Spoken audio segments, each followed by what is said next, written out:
तो कैसे हैं आप लोग। मुझे पता है कि आप लोग एकदम बिंदास हो गए और इसीलिए आज मैं आपके लिए लेके आया हूँ my wife is actually the empress के चैप्टर नंबर 69। आप लोग में से बहुत लोग ये सोच रहे होंगे कि मैं यहाँ पे डायरेक्ट चैप्टर नंबर 69 क्यों स्टार्ट कर रहा हूँ। तो उन लोग के लिए मैं कहना चाहता हूँ कि बहुत सारे यूट्यूबर लोग हैं जो चैप्टर नंबर 69 के पहले के चैप्टर को एक्सप्लेन कर दिए हैं। अगर मैं उन चैप्टर को एक्सप्लेन करूंगा तो मुझे कॉपीराइट भी मिल सकता है कि मैं उनका डायलॉग यूज कर रहा हूँ। इसीलिए अभी मैं जितना हो सके उतना आगे वाला चैप्टर एक्सप्लेन करूंगा, क्योंकि उनको कोई किसी ने एक्सप्लेन नहीं किया होता है। मैं तुम लोग को रिक्वेस्ट करता हूँ कि तुम लोग यार आगे भी मुझे सपोर्ट किया करो। तो ज्यादा टाइम बर्बाद न करते हुए सीधा चलते हैं चैप्टर की तरफ।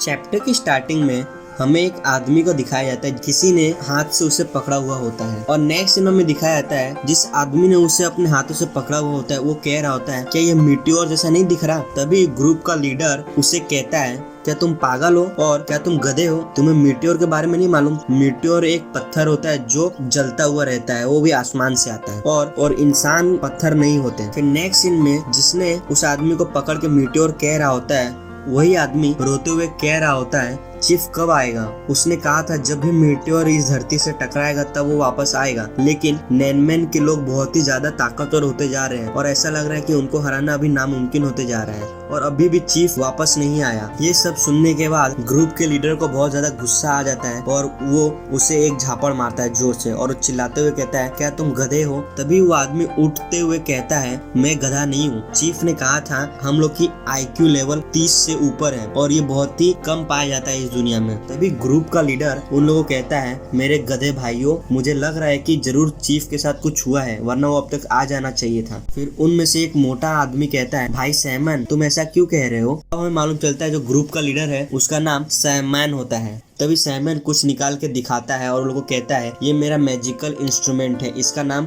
टॉरस हेड है। अभी मेरे को थोड़ी देर के लिए कैलकुलेशन करने दो और मुझे पता करने दो अभी हमारा चीफ अभी कर क्या रहा है और कौन सी बड़ी मुसीबत में फंसा हुआ है। तभी सैमन उसके अंदर कुछ चीज डाल के हिलाने लगता है और नेक्स्ट में दिखाता है उस टॉरस हेड के अंदर से जो चीज उसने डाला होता है वो बाहर निकलता है और सैमन उसे देख के कुछ कहता नहीं है। तभी वहाँ से एक और आदमी पूछता है सैमन ये सब चीज का मतलब क्या है। तभी सैमन कहता है ये जो चीज है इसका मतलब ये है कि कुछ गलत हो रहा है। हमारा बॉस ड्रैगन राज्य के महारानी से मिलने गया था और वो अभी तक वापस नहीं आया, इसका मतलब वो अभी जरूर किसी खतरे में है। तभी सैमन उठ के खड़ा हो जाता है और कहता है अभी हम लोग यहाँ से चलते हैं और सीधा हम लोग माउंटेन अलायंस की तरफ जाते हैं और वहाँ पे जाके हम लोग पुराने समय की कुछ चीज को ढूंढते हैं और उन लोग से मदद मांगते हैं कि वो हम लोग को ड्रैगन एम्पायर में लेके जाए और हम लोग अपने चीफ को बचा सके। नेक्स्ट सीन में हमें ली को दिखाया था। ली को थोड़ा सा अजीब सा लग रहा होता है और अपने मन में कह रहा होता है मुझे ऐसा क्यों लगा अभी कुछ बहुत बुरा होने वाला है। अगर देखा है तो यहाँ पे सब कुछ एकदम अच्छे से सॉल्व हो चुका है, यहाँ पे कोई भी मुसीबत नहीं है। नेक्स्ट सीन में हमें लीजो को दिखाया जाता है जो वहाँ पे आ जाते हैं और कहती है मकान मालिक।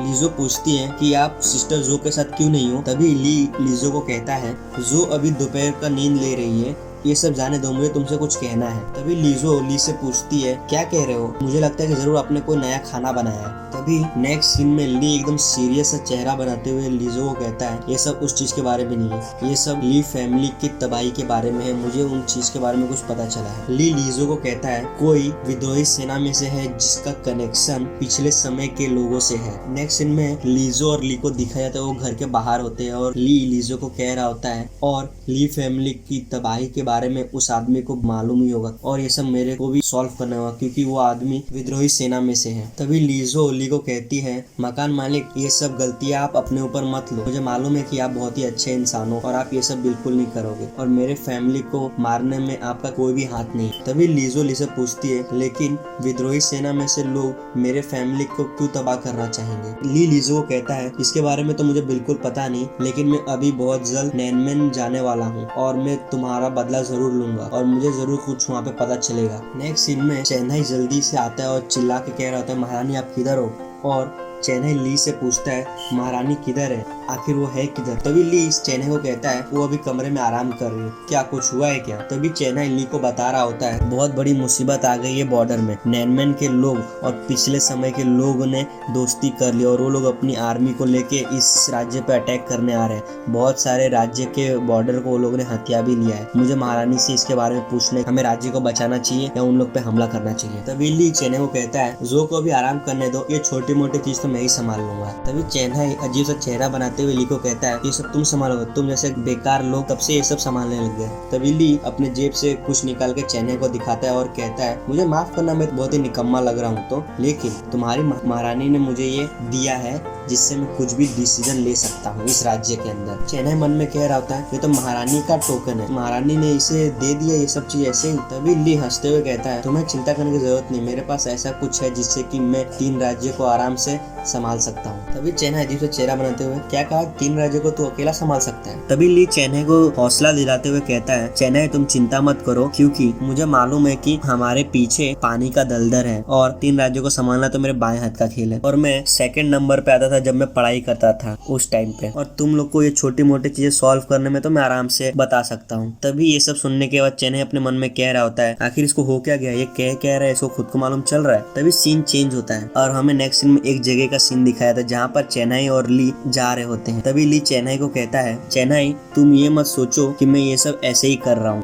तभी चेन्नई ली को कहता है तुम क्या कर रहे हो, मुझे पक्का मालूम है कि तुम कुछ ना कुछ तो कर ही लोगे और ये मैं समझ सकता हूँ, और ये सब मैं अकेले भी संभाल सकता था। तभी ली चेन्नई को कहता है मुझे मालूम है कि तुम ये सब कर सकते थे, लेकिन तुम्हें चिंता करने की जरूरत नहीं, ये मैटर अब मैं आराम से संभाल सकता हूँ। तभी ली चेन्नई को कह रहा होता है हम लोग एक बहुत ही छोटे राज्य में रहते हैं जहाँ पर हम लोग को आम आदमी जो कह रहा है उसको भी सुनना पड़ता है, लेकिन जो इस राज्य को बहुत ही अच्छे तरीके से चला रही है और ये राज्य के हर लोग उसे, लेकिन कुछ लोग है जो इस राज्य की बुराइयां कर रही है, इसकी वजह से ये राज्य के लोग को भी मन में बहुत सारे डाउट आने चालू हो जाते हैं। तभी ये सुनने के बाद चेन्नई को बहुत ज्यादा गुस्सा आ जाता है और वो कह रहा होता है कौन है वो लोग, उन लोग को पकड़ के जेल में डाल देना चाहिए अभी के अभी। तभी ली चेन्नई को कहता है अगर तुमने ये सब चीज किया तब तुम जो को बहुत बड़ी मुसीबत में भी डाल रहे हो, और कहता है बाकी के लोग इंपीरियल फैमिली को हार्टलेस कहना चालू कर देंगे, और ये हम दोनों को मालूम है कि जो बहुत ही अच्छी है, लेकिन सबसे बड़ा प्रॉब्लम ये है कि वो इतनी अच्छी है कि लोग उसको रिस्पेक्ट नहीं करते। तभी चेन्नई कहता है तो तुम क्या कहना चाहते हो। तभी ली चेन्नई को कहता है जो अपने तरीके से सब कुछ संभालती है, मुझे बस उसे सपोर्ट करना है, तुम चिंता मत करो, बस तुम मुझे वो करने दो जो मुझे करना है। और ली हंस हंस के कह रहा होता है चेन्नई क्या तुमने कभी ये चीज सुना है क्या, बूट लीकिंग।